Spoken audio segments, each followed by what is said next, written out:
Radyo, tayo ay iisa. Iisa ang nag-uugnay, iisang radyo ang pinakikinggan. Tayo ay magkaisa dahil tayo ay Pilipino. DZRH 87 tayo. Saan ka man sa mundo, tayo iisa.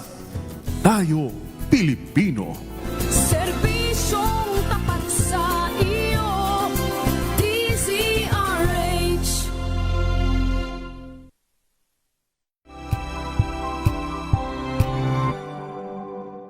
Maagang balitaan, maagang usapan sa mga issue at balita kasama. Wow, ang saya. Isang barangay na labada, puro mancha pa. Goodbye, pahinga. Mommy, isang laba lang yan sa Pride Bar Blue. May powerful stain-away enzymes na malupit sa dunit mansya. At di masakit sa kamay. Isang laba lang yan. Hello, pahinga.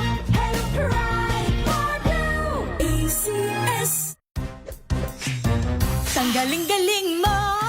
Smart dishwashing paste ko. Pritong ulam na masebo. Plato ang kaldero. Tanggaling for everyday. Ganyan pag smart ang dishwashing paste. May double tanggaling formula. Tanggal ang sebo, tanggal ang bakterya. Pahit para walang bahid. Linis fantastic sa metal at plastic. Number one ko to. Tanggaling-galing mo. Smart dishwashing paste. ACS. May nagbago. May arte. May budget. Akala nyo lang yon. So solid. White rose papaya. Wow, white rose. White rose papaya. Wow, white rose. White rose papaya. May glow up with white rose papaya. White Rose Papaya. May puti power times 2 kasi may papaya at niacinamide. May shea butter and tea tree oil pa. Kutis sulit ang glow May up. glow up with white rose papaya. White Rose Papaya. Kutis sulit ang glow up. ACS. Tinesting, sinuri, siniyasan. Ang resulta? Super effective ang Shield sa pagpatay ng bakterya at virus. Shield Antibacterial Soap. Believe ang mga eksperto sa Philippine Nurses Association. At si Mami, Tiwala ako sa Shield. Shield Antibacterial Soap. Napatunayang mabisa. Ang mga nurse, tiwala. ACS. DZRH Boom Balita. Boom Balita. Nagbabagang mga balita at sumasabog na mga ekspose. Naglalagablab na ulat ng mga mobile unit reporter. DZRH Boom Balita. Mainit, malaman, sagisag ng katotohanan. DZRH Boom Balita. Boom Balita.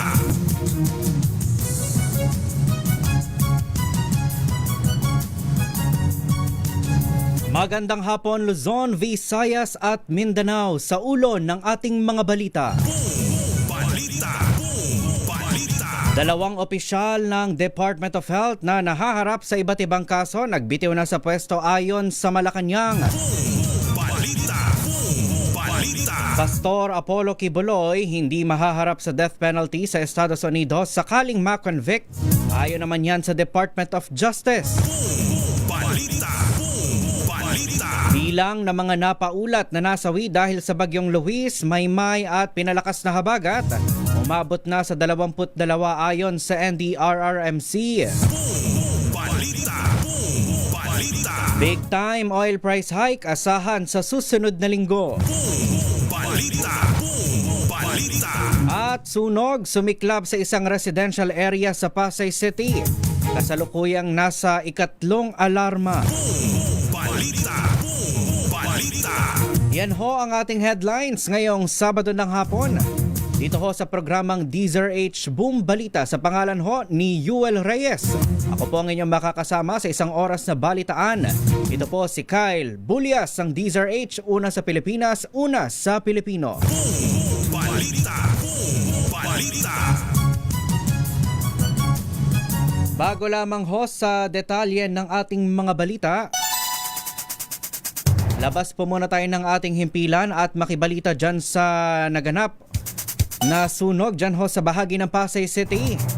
RH23 Edwin Duque. Edwin, magandang hapon at kamusta na ang sunog dyan sa Pasay? Go ahead, Edwin. Edwin, konting pihit, Edwin.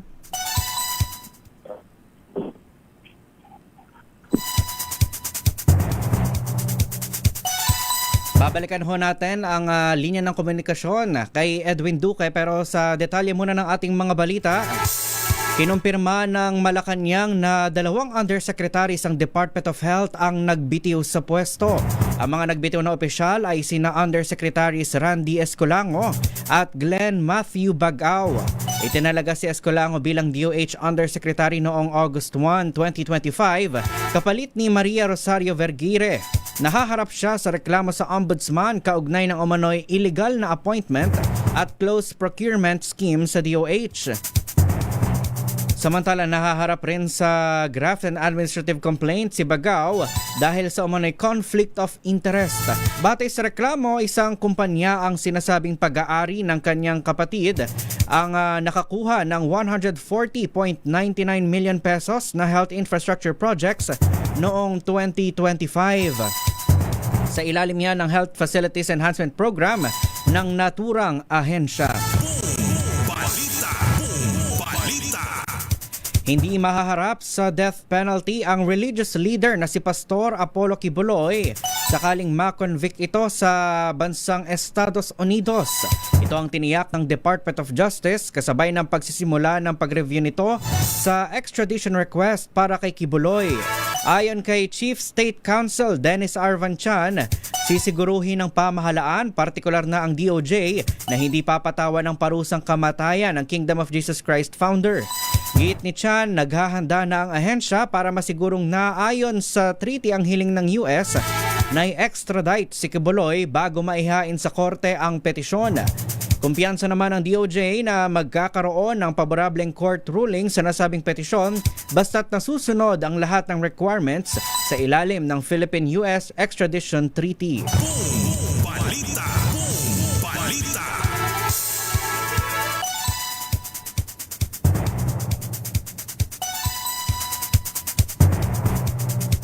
Umabot na sa 22 ang mga napaulat na nasawi dahil sa pinagsamang epekto ng mga bagyong Luis, Maymay at ang pinalakas na hanging habagat. Ayon sa NDRRMC, 15 ang casualty mula sa Benguet, kung saan karamihan dito ay namatay dahil sa landslide. Sa kabuuan, nasa higit 1.4 milyon na mga pamilya o katumbas ito ng higit sa 4.8 na mga individual. Yan ho ang bilang ng mga apektado ng kalamidad sa buong bansa.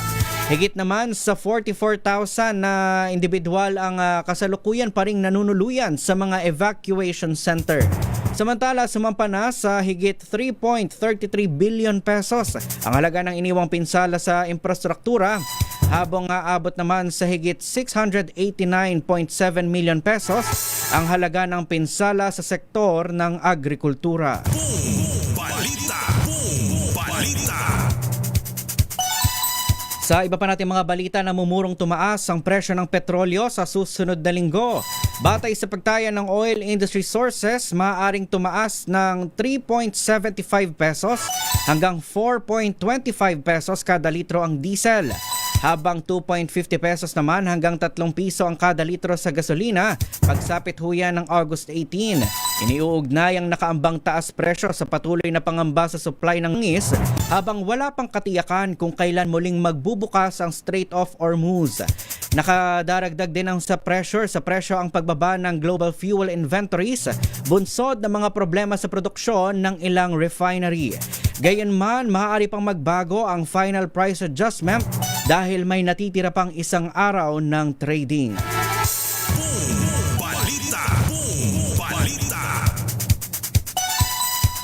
12 minuto makalipas ang alas 5 ng hapon.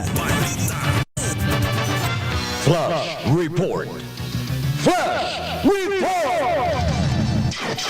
Kapapasok lamang ho ng balita convoy ni BARM Chief Minister Abdulara of Macacua.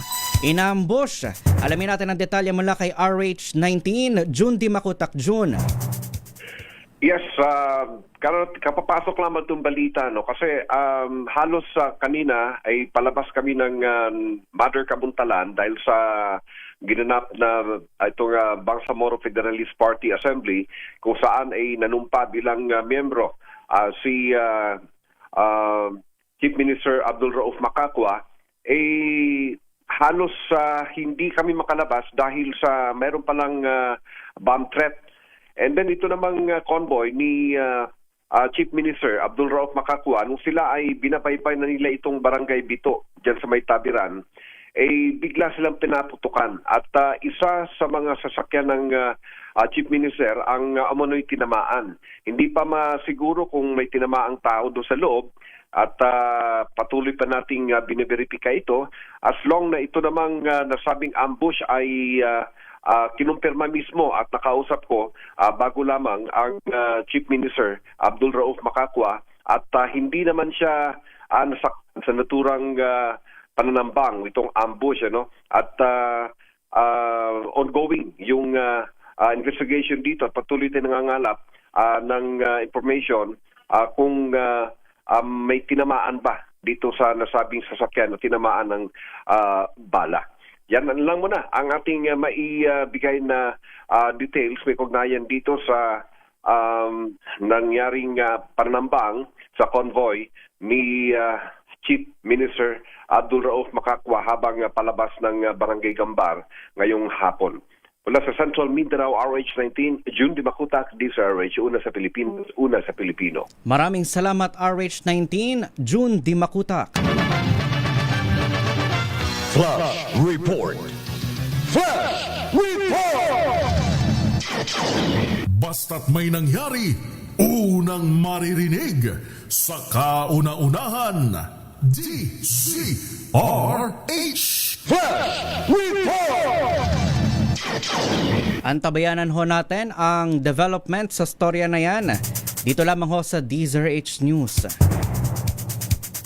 Sa iba pa natin mga balita, epektibo na ngayong Sabado, August 15, ang 12 pesos per liter fuel subsidy para huyan sa mga PUV driver.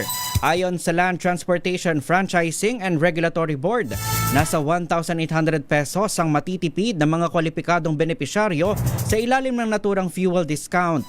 Matatandang itinaas sa 12 pesos mula sa dating 10 pesos ang per liter subsidy ng pamahalaan na unang ipinatupad noong buwan ng Abril.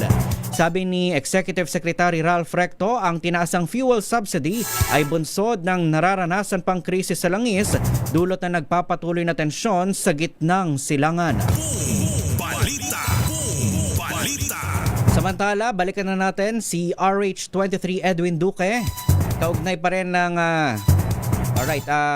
i-establish ulit natin ang linya ng komunikasyon. In the meantime, isinailalim na ho ngayong araw o ngayong sa mga oras na ito sa yellow alert ang Visayas Grid simula ngayong alas 5 ng hapon hanggang mamayang alas 8 ng gabi. Ayon ho sa NGCP, nasa 2,487 megawatts ang available capacity ng grid habang 2,337 megawatts naman ang peak demand. Kabilang sa mga dahilan ng yellow alert ang hindi pagtakbo ng malalaking coal plant. Gayon din ang limitadong power import mula sa Mindanao dahil sa maintenance outage ng GNPK2. Balita. Balita. Balikan natin ang nangyaring sunog sa Pasay City. RH23 Edwin Duque. Edwin. Dahil natupok halos 100 kabahayan ang natupok na ito'y gawa sa light material, makaraang masunog itong looban ng gilid ng creek sa sakop ito ng Dandan Street dito sa Alvarez, Tramo, Barangay 51 sa Pasay City. Ayon kay Kagawad Ariel Valenzuela, nasa kalagitnaan ng compound ang sunog kung saan ay nasa 200 pamilya ngayon ang nawalan ng tirahan na puro gawa ito sa light materials. Ayon naman dito kay Kenneth Roca, katabing bahay nung nasunog, ito'y nakaamoy umano sila ng sunog na wire ng kuryente at lumalabas na naiwang nakasaksak sa kuryente yung pinagmulan ng sunog hanggang maglebe ito. At dahil nga doon sa maliit yung bahay na light material mabilis na kumalat, halos umis na itong pinaka-compound ng naturang lugar. Yung mga nakatira ay nasa mga gilid-gilid na lamang ng kalsada at iba naman ay nandito sa may gilid ng creek at ito yung nagsisilbing pinaka-exit nila. Pero pahirapan yung pagpasok ng mga pamatay sunog dahil masisikip yung mga daanan at yung nandoon sa gilid ng creek sa tawid, itinatawid pa yung pinaka-hose ng yung gamit na bumbero kaya nakapasok dito sa may looban. Pero kung yung mga sasakyang malalaki na pamatay sunog naman, andito sa may kahabaan pa rin ng Buendia na patungo dito sa may Edison Street. Samantala't wala pa rin matiyak, hindi pa rin tiyak kung ano ang sandi ng sunog base lamang doon sa sinabi ng ilang residente, pero patuloy pa rin ngayon ang isinasagawang investigasyon ng Bureau of Protection dito sa Pasay at malaman din kung magkano ang pinsala. Wala namang naiulat na nasaktan at yung isang bodega dito na pinakaponduhan, istakan ng mga toga ng mga estudyante ay pinagsisikapan pa rin itong apulahin dahil nagsisilbi lamang yung firewall ang pinakapananggalan nito para mapigil ang masunog na madamay pa yung ibang kapitbahay. Sa ngayon ay halos tupok na. Mausok na lamang at patuloy pa rin inaapula at nagkakaroon ng mapping operasyon ng Bureau of Protection upang makita kung ano yung mga malagang bagay ba na maaari pa nilang isalba. Mula pa rin dito sa Pasay City RS23, ito kinagulat sa DZRH, una sa Pilipinas, una sa Pilipino. Balita. Balita. Maraming salamat RH23 Edwin Duque. Samantala mula sa Pasay City, dako ho tayo sa Batangas. Meron hong mag-asawang namatay matapos makuryente. Ibalita mo yan RH30, Eric Dastas. Eric. Dahil kapwa binawi ng buhay ang mag-asawa matapos makuryente habang may kinukumpuni sa kanilang piggery sa sitio Mahabang Parang, Barangay Malaruhatan, Lian, Batangas. Hinilala ang mag-asawang biktima na sina Clemente Mendoza, 60 anyos, at Lorena Mendoza, 59 anyos, residente ng naturang lugar.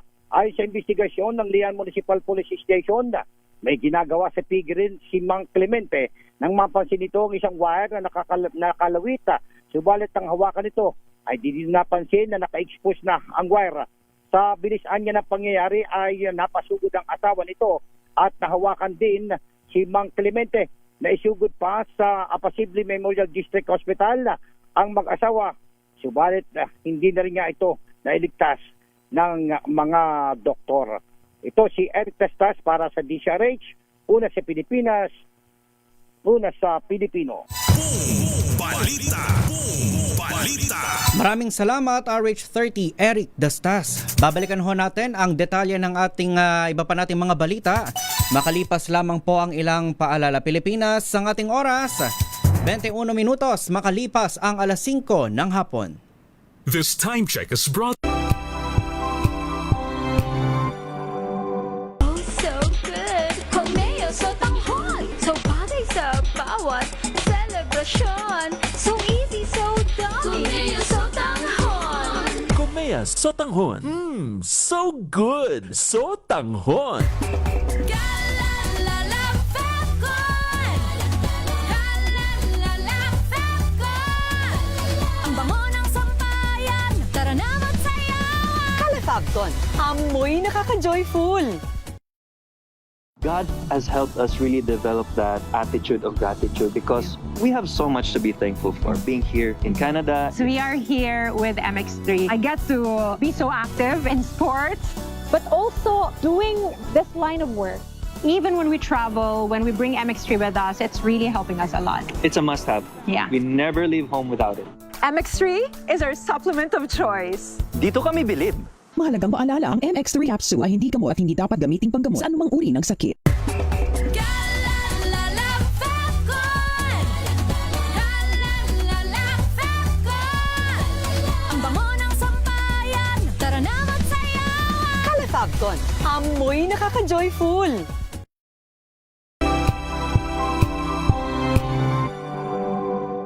Hello, Washi! Laundry day na naman! Yay! Anong meron? Mancha ng chocolate, putik, may libag pa. Kaya natin yan!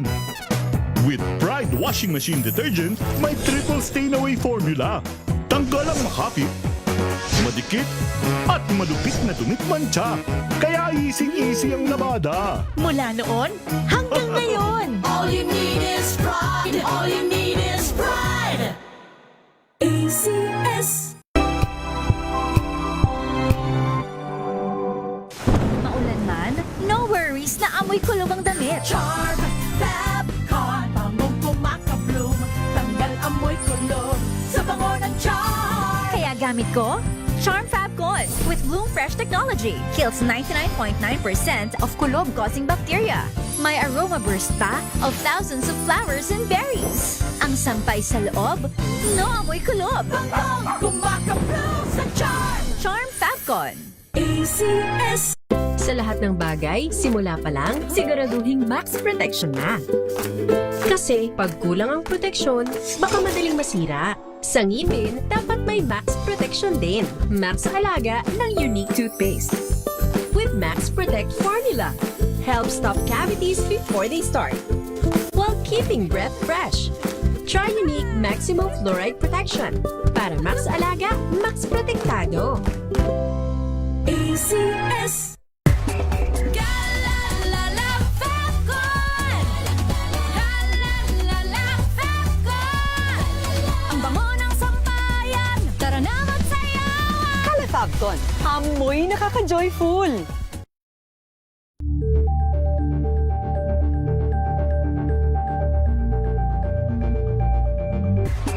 Galalala Fabcon. Galalala Fabcon. Ang bango ng sampayan. Tara na magsayawan. Calafabcon, amoy nakaka-joyful.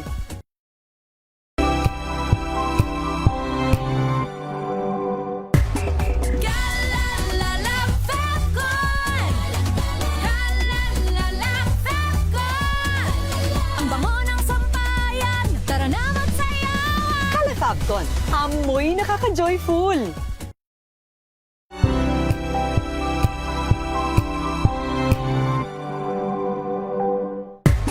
Galalala Fabcon. Galalala Fabcon. Ang bango ng sampayan. Tara na magsayawan. Calafabcon, amoy nakaka-joyful.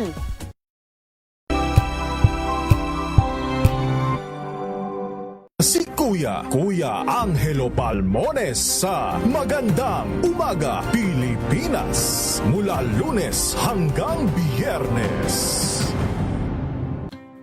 Visayas at Mindanao at maging sa ibang bansa. Luzon, Visayas, Mindanao. Una sa Pilipinas. Una sa Pilipino. Walang advokasiyang maliit, basta't malinit. Maraming salamat. Muling sumasa inyo ang ating palatuntunan special on Saturday. Salamat po sa inyong pagsama sa amin dito sa Executive Session. Mabuhay. Isang oras na talakayan ng mga usaping may kinalaman sa ating akto. Idulog nyo na yan dito sa Hoy. Bawal yan. Ang latest happenings at trending sa mundo ng entertainment and lifestyle with favorite stars. Mga kwentong maghahatid ng inspirasyon at aral sa mundo ng Mga balitang gigising sa inyong umaga. Mga balitang kailangan mong malaman. Mapapakinggan sa ACS Balita sa 2x2. Kasama sina Anthony Taberna at Jerry Baha. Lunes hanggang Biyernes.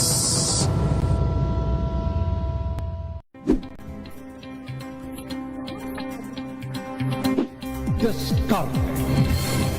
At maraming salamat po sa inyo na ang Agri-Asenso hanggang sa susunod na sa... Alas 4 hanggang 5 na hapon ang inyong paboritong programa ang DZRH Boom Balita ngayong araw ng Sabado. Alamin ang mga maiinit na isyung pambayan, mga balitang kailangan mong malaman, usapin sa pamahalaan, politika, ekonomiya at kabuhayan. Ito ang mga dapat mong Nagbabagang mga balita at sumasabog na mga ekspose. DZRH Boom Balita. Boom Balita. 5:27 na ho ng magandang hapon. Bago lamang ho sa detalye ng ating mga balita, labas pa rin tayo ng ating himpilan. At tanggap muna tayo ng konting good news. Ayan, kulay, buhay, handog ng Hope in Me Club naghatid ng saya sa mga kabataan dyan ho sa Bacoor, Cavite.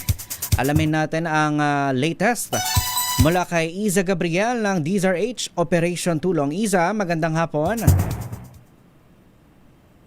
Sa Yukay, tama ka dyan dahil matapos ang pagbahang epekto dulot ng habagat ay naghatid saya ang Hope in Me Club sa mga kabataan ng Talabado sa Bacoor, Cavite, isa sa mga coastal area na labis na naapektuhan ng pagbaha dulot ng habagat sa pamamagitan ng kanilang free art workshop, ang Kulay Buhay.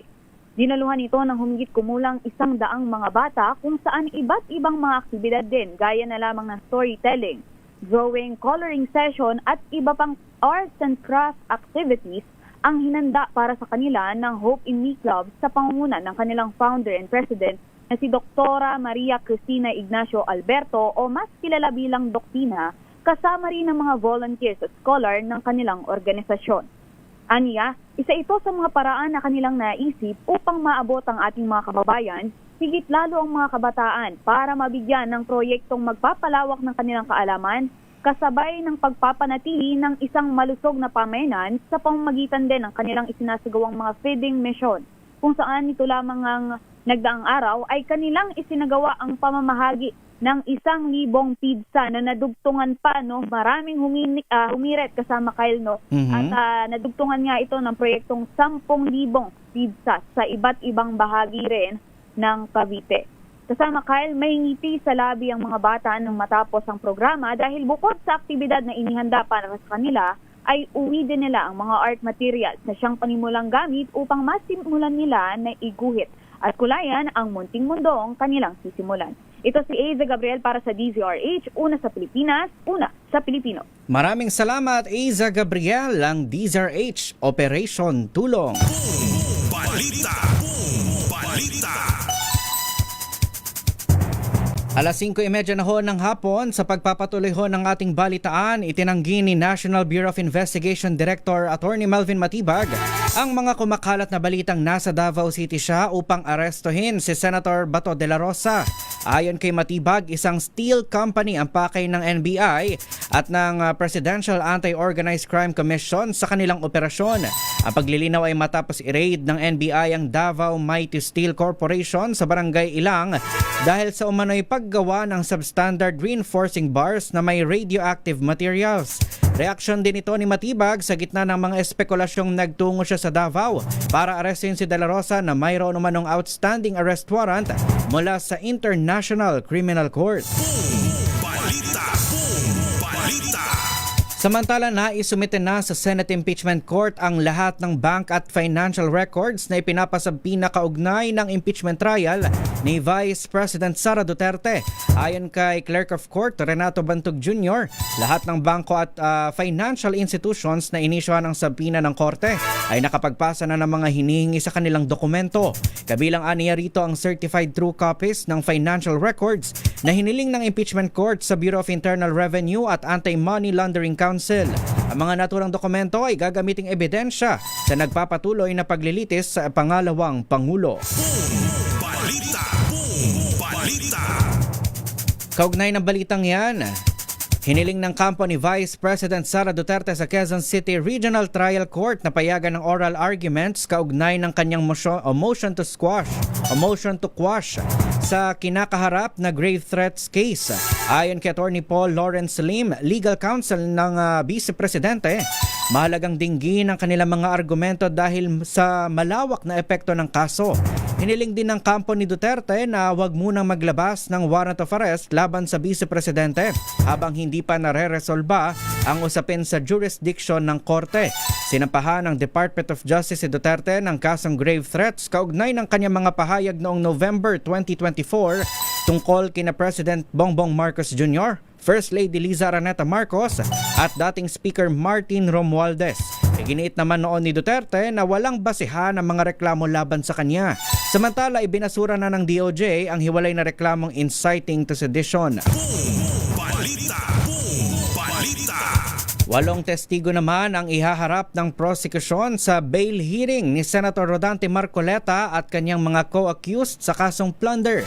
Unang sinabi ng prosekusyon na nais nilang iharap ang lahat ng 12 witnesses na nakalista para sa trial proper, ngunit kalaunay ibinaba nila ito sa 8. Ayon kay Sandigan Bayan 3rd Division Chairperson Associate Justice Carl Miranda, bibigyan nila ang prosecution team ng 9 na trial days para sa kanilang presentasyon upang patunayan na may malakas na evidence of guilt laban sa mga akusado. Nabatid na kinasuhan ng plunder at paglabag sa Presidential Decree No. 46 si Marcoleta dahil sa undeclared na 75 million pesos campaign donations na natanggap niya mula sa kanyang co-accused na sina dating Representative Mike Defensor at mga negosyanteng sina Joseph Espiritu at si Aristotle Viray. Balita. Maaari pa ring humawak ng committee memberships at maghain ng mga panukala sina detained Senators Jinggoy Estrada at Rodante Marcoleta. Ito ang iginiit ni Senator Erwin Tulfo sa gitna na nagpapatuloy na negosasyon para sa committee assignments ng mga senador. Inihalimbawa ni Tulfo ang naging kaso noon ni dating Senator Laila de Lima na patuloy na nanungkulan bilang mambabatas at humawak ng committee membership kahit siya ay nakakulong. Ayon kay Senator Erwin, duly elected officials pa rin sina Marcoleta dahil nananatili silang inosente hanggat hindi napatutunayang guilty sa mga kinakaharap nilang kaso. Gayunman, nilinaw ni Tulfo na hindi papayagang bumoto sa plenary sessions ang mga kasamahan nilang nakakulong. Balita. Sa iba pa nating mga balita, bineberipika ng Armed Forces of the Philippines ang report na may isang Pinoy na nasawi umano habang nakikipaglaban para sa Russia sa nagpapatuloy na digmaan sa Ukraine. Ayon kay AFP spokesperson Colonel Francel Padilla, sa ngayon ay wala pa silang natatanggap na kumpirmasyon o balidasyon hinggil dito, gayon din sa pagkakakilanlan ng nasabing Pinoy. Git ni Padilla, hindi pa sila maaaring maglabas ng anumang statement hanggat hindi pa natatapos ang kanilang beripikasyon. Ginawa ng AFP ang pahayag kasunod ng ulat na isang Ukrainian news agency na isang 37 anyos na Pinoy ang umano'y napatay habang nakikipaglaban para sa para sa Russian military sa Donetsk region. Batay sa Defense Intelligence ng Ukraine, nito lamang January 2026 nang makakuha ng Russian visa ang nasawing Pinoy na tubong Metro Manila at lumipad patungong Russia noong Abril. Mayo at 3 nang lumagda ito ng kontrata sa Russian Armed Forces at kalaunay sumailalim sa 1 linggong military training bago idineploy. Magbabalik ho ang programang DZRH Boom Balita makalipas lamang po ang ilang paalala. Pilipinas ang ating oras, 5:35 ng hapon. Ang oras na yan.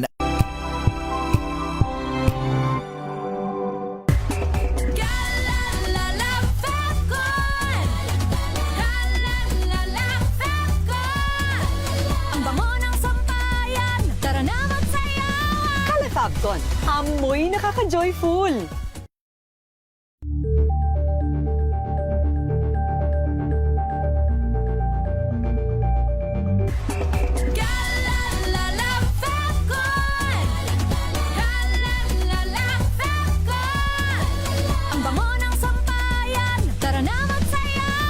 Calefabcon, amoy nakaka-joyful.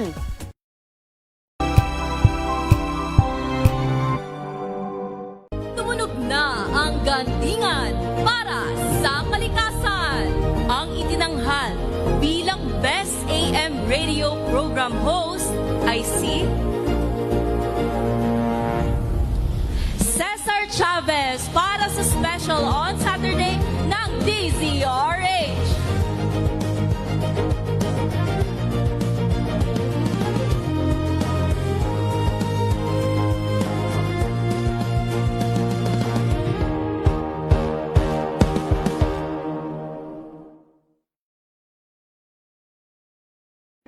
Gabi sa lahat ng mga nanonood at nakikinig sa atin.